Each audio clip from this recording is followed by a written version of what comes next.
Di negara ini, wanita cantik wajib membayar pajak tambahan, dan semakin cantik mereka, semakin tinggi tarif pajaknya.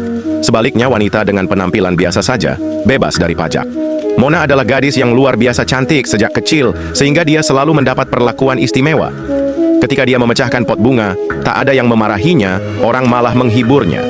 Saat kuliah, sementara yang lain patungan untuk makan bersama, Mona begitu cantik sampai orang-orang berebut membayarkan makanannya. Saat sudah bekerja, ketika Mona melakukan kesalahan, bosnya awalnya marah, tapi begitu melihat kecantikannya, dia langsung berubah lemah lembut.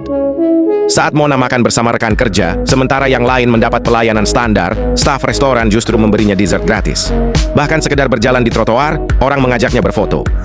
Namun suatu hari, negara mulai memberlakukan pajak kecantikan, dan itu mengubah hidupnya. Keesokan harinya, saat Mona makan siang bersama rekan kerjanya seperti biasa, 3 orang memesan menu yang sama. 2 rekannya masing-masing membayar 100, tapi ketika Mona mau membayar, alarm mesin terus berbunyi. Sistem mendeteksi bahwa dia cantik dan menagih pajak kecantikan sebesar 20%. Mona tidak suka perlakuan tidak adil ini. Bahkan membeli sebotol air pun harganya 20% lebih mahal untuknya, dan 20% gajinya dipotong untuk pajak kecantikan.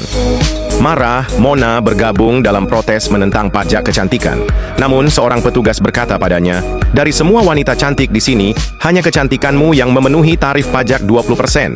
Kamu secara resmi diakui negara sebagai wanita cantik tingkat tinggi."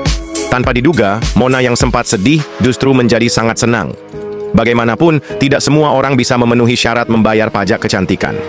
Kecantikannya telah diakui secara nasional, pujian setinggi itu tentu membahagiakan. Mona berhenti menentang pajak kecantikan. Dia bahkan muncul di acara TV sebagai perwakilan wanita cantik, semakin banyak penggemarnya. Ketika eksekutif perusahaan kesulitan menjalin kontrak, Mona cukup menggoyangkan rambutnya, dan klien langsung menandatangani kontrak.